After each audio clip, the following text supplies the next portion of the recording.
In our Friend or Foe series, Weird World attempts to examine the experiences of UFO witnesses who have received information about the actual motives and intentions of our extraterrestrial visitors. Some experiences and abductees have been given intriguing explanations and rationales behind their presence on our planet. Here we look at some documented encounters which contain some of those explanations. One astonishing insight was reported to the National UFO Reporting Centre, the incident having taken place on September 20th, 1999.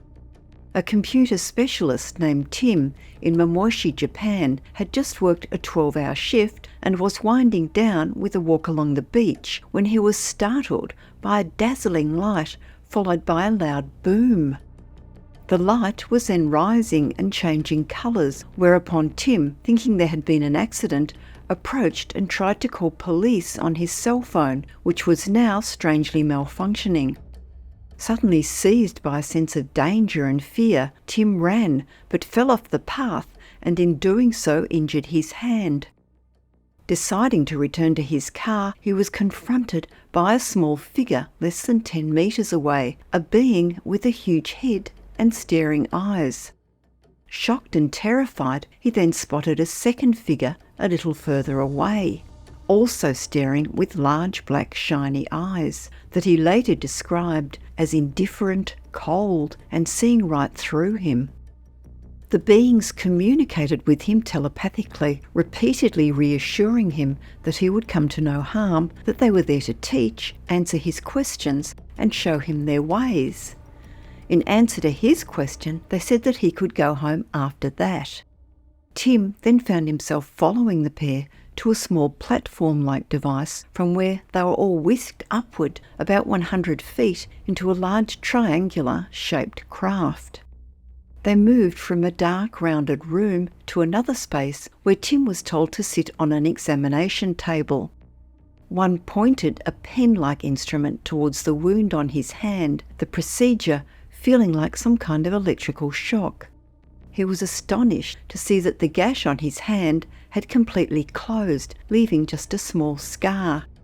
The beings then led Tim throughout the ship, showing him the control room and other equipment. He later related that their craft was then chased by military jets, which they evaded by taking off into deep space. The ETs then told Tim that humanity is at the end of a life cycle and that only those who are capable of learning and organising will be let through to the next cycle. They gave him a long explanation about their mission to teach our species, while saying that humanity is not ready and will be destroyed. However, they said no harm would come to those willing to understand and learn. Their most intriguing disclosure was that they had made a pact with human leaders. The agreement was that the ETs provide Earth leaders with their technology, and in return they may contact people individually so long as they do not impose their presence on humanity at large. They assured Tim that they will help those who can be saved and that no harm would come to him. Tim related that the three walked back down the corridor to the rounded room where they had arrived and that he was dropped off about 30 kilometres away from where his car was parked. He never went back to that beach alone again, particularly at night, and while standing by his account, has retained anonymity. A Canadian researcher named Chris Rutkowski documented a similar level of candour by ETs revealed in an early 1985 abduction.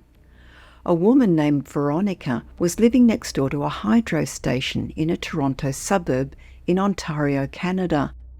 Early one morning, a few hours before sunrise, she observed a craft landing in the back alley near her window. Human-like figures suddenly appeared and took her out of the window and into a long black limousine which travelled with a strange whooshing sound. Next, she found herself aboard the craft where the ETs said that they were simply going to examine her, but she believes proceeded to perform surgery to remove her eggs. This experience aligns with that of many abductees who perceive a focus on their ability to provide reproductive material, with outcomes Veronica was soon to observe. At that time, she suffered from a painful kidney condition which required surgery to fix. The ETs agreed with her doctor's diagnosis and performed surgery on her kidney, inserting an implant to ease her pain. Veronica claims that she was then shown a room which was filled with tanks, each of which contained a human body at some stage of development. The ETs informed her that it took them 4 days to grow a fetus to the adult stage, but that the body would contain no spirit. When Veronica objected to this process, they countered that humans treat animals in this way. They then expressed their disapproval of the way humans spill or waste our seed, pollute our environment, and treat each other with disrespect. At some point during her encounter, Veronica was observing the human-like ETs when she realised that their human appearance was a constructed illusion. She suddenly recognised them as typical greys, having large bald heads and big wraparound eyes. Following her return home, Veronica initially told no one of her experience. She attended her doctor, who informed her that there was a foreign body visible in the ultrasound images of her kidneys. The object eventually disappeared and was assumed to have been flushed out by her urinary tract. As a direct outcome of her abduction, Veronica became a part-time minister and a vegetarian, and later went public in reporting her account. The following sequence of events shows how some cultures may have such a long-standing and comfortable relationship with extraterrestrials that words are not necessary, but benefits assured. On March 10, 1960, a Peruvian electrical engineer named Victor Kapitanovic was hunting in the Calayan de Hualas region of rural Peru, home to many native Peruvians. Victor was travelling with a local guide, and both experienced multiple sightings of strange metallic discs darting through the sky. They ventured into a remote village of native Peruvians, where they found out that a young boy had recently fallen from a cliff and was suffering from severe, apparently fatal injuries. These had rendered him comatose and evidently soon to succumb. They observed the child lying immobile on the floor of his hut, his swollen face turned bluish by the infections, his eyes and mouth half open. Victor could not detect any pulse and offered to transport the boy to the nearest hospital, which was many miles away. The parents angrily refused, stating that the gods from the sky would come and take care of their son. Victor's guide explained that the residents of the village were regularly visited by UFO beings, whom they called the sky gods, and trusted to take care of them. Having witnessed the strange discs during his trek to the region, Victor decided to stay and see what would happen. Soon after, the sky suddenly filled with clouds, whereupon the family started to shout and point.